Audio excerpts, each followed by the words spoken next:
Are you a disaster-prone gardener who kills every plant?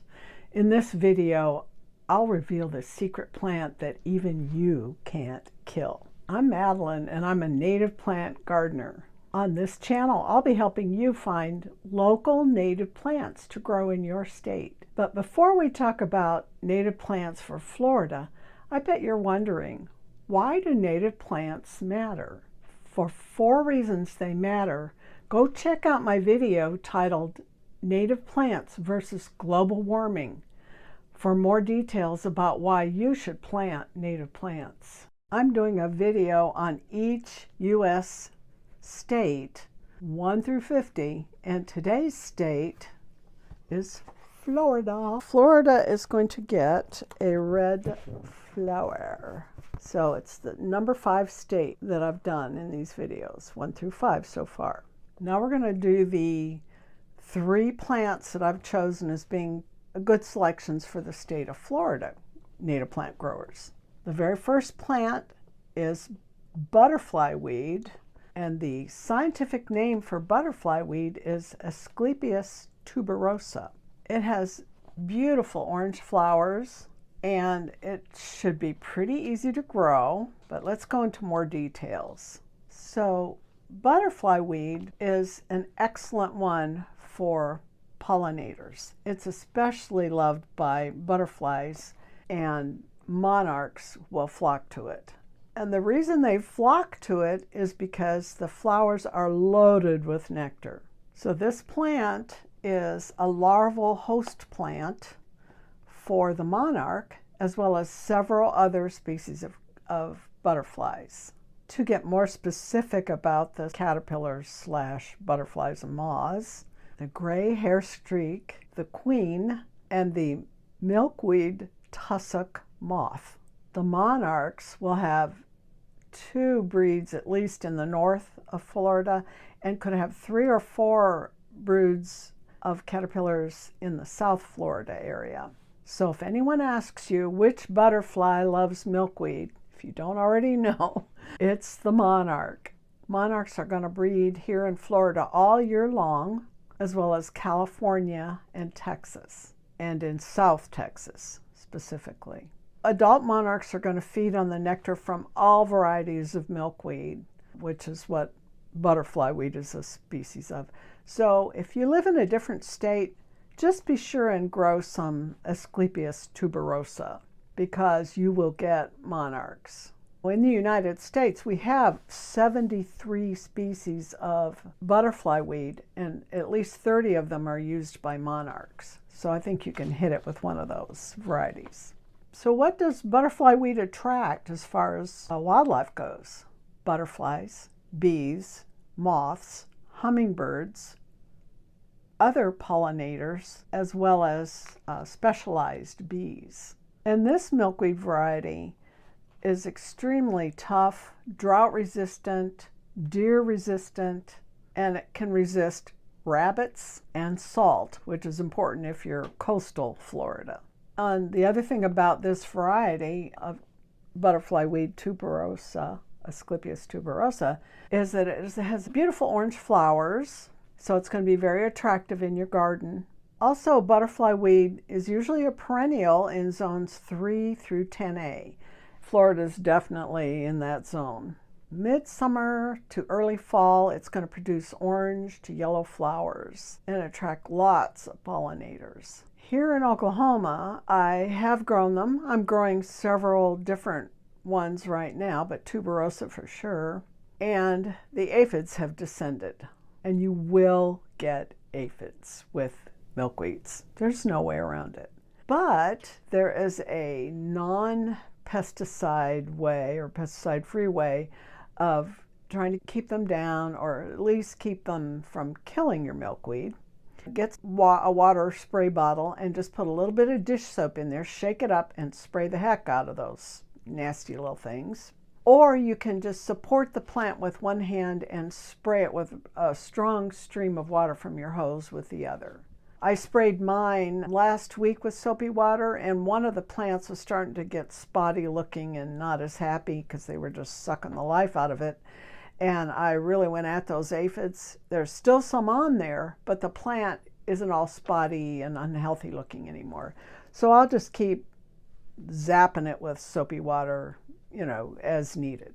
Now I want to show you my absolute can't live without it gardening tool. It's a tool.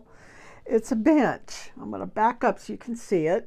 This one is a different company, but I have found similar ones on Amazon. And you can kneel on it, and it's got a pad in the middle, and you can sit on it if you're working like on a pot or something that's a little higher. And it also folds up. I'll see if I can demonstrate that without ripping everything apart here. So the legs fold in, and it's not very heavy, but it is sturdy. So I can't do gardening without this bench, I will tell you the truth. I'll drop a link to the gardening bench on my Amazon affiliate store down below in the comments. Native plant number 2 for Florida is called a lot of different names, but we'll say firebush. And the scientific name for firebush is Camellia patens. Bush is not some little dinky flower. It's actually a shrub to a small tree. It's evergreen, and it has beautiful red flowers on it. It's also extremely tough. Normally it'll bloom spring to fall, but in milder climates, like probably South Florida, I'm no climate expert, but I would say in warmer climates, it will be blooming year-round. Its flowers are just full of nectar, but they are in varied lengths so that different species can access the nectar. Butterflies, hummingbirds, moths, maybe even some bees that have the longer tongue, because these are long, thin, tubular flowers. And another plus for firebush or Camellia patens is that it has berries that are edible. They don't taste that great to us humans, but small mammals and birds love them. Would you eat them? I might if I were starving. So here's a few more details about the planting issues with this. There aren't really issues. It'll take any soil, dry to moist, sandy. It says somewhat alkaline in my research, but you know, I would take that with a grain of salt. Haha. And it likes anywhere from full sun to full shade. You talk about adaptable plant and flexible. It's also a perennial and hardy in zones 8B through 11. Definitely Florida, you're in there. So the regular one can grow up to 10 feet tall, 3 to 6 foot spread. But there is a variety that I can tell you about that is more compact. So if you want a more compact form, maybe you don't have as much space, Calusa firebush is the variety that you're looking for. It is a native species. But I want to caution you about non-native firebush species. It's the variety glabra, frequently sold as African dwarf or compact firebush.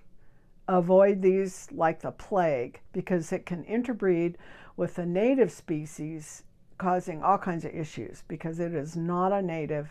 I don't know what else it does, but it's probably going to spread where you don't want it, which is what most of the non-native species do. So this might have been the #1 plant, but Asclepias tuberosa, butterfly weed, beat it out. But it is an extremely desirable plant for Florida. Firebush is one of Florida's best plants for attracting butterflies and birds. So if you really want a lot of flowers, you would want to plant it in the full sun, but you'll still get flowers even in the shade.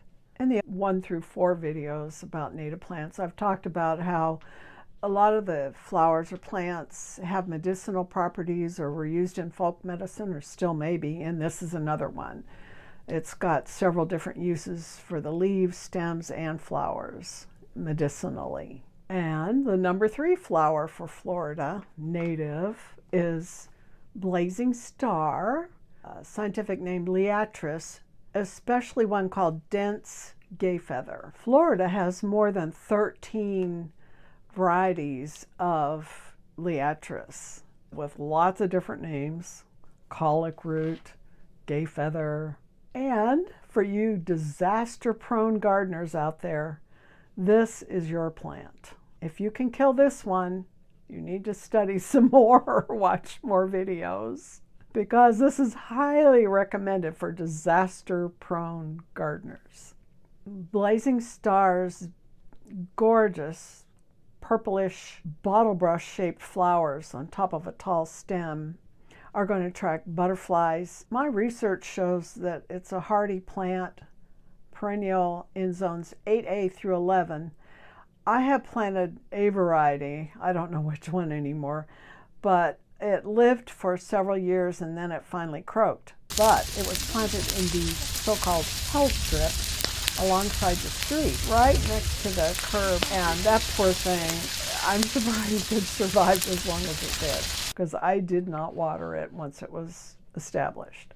And I am in Oklahoma, so our zone is more like 7. So I'm not surprised it finally croaked, but it lived quite a while. So Blazing Star also likes pretty well-drained soil, sandy, it could be moist or dry. I have clay soil, so that's another reason mine died, I'm sure, eventually. The different varieties will go 1 to 5 feet tall, depending which one it is. And they do appreciate full sun. In Florida, if you have high pines, minimal shade, like high pine forest, it will grow there too. So Blazing Star, once you get it established, it requires very little maintenance. And like I've said about other plants, they mainly need water until they get established. And I allow as little as 1 season for that to happen. Here in Oklahoma, it's so hot in the summer, I do water them then. We don't get tons of rain.